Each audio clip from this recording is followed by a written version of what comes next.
Hello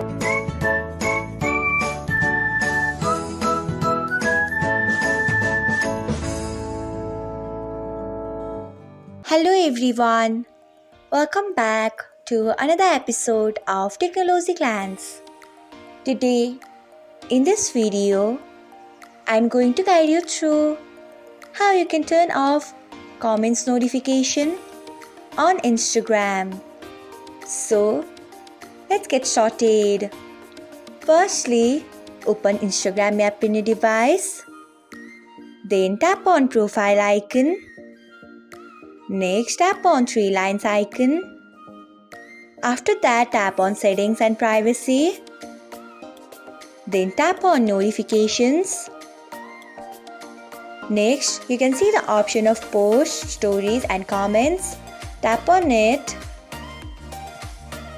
After that, scroll until you find comments. Then you can see the option of off. Tap on it. So, this is how you can turn off comments notification on Instagram. Thanks for watching. If you found this guide helpful, we would love it if you hit the thumbs up button below.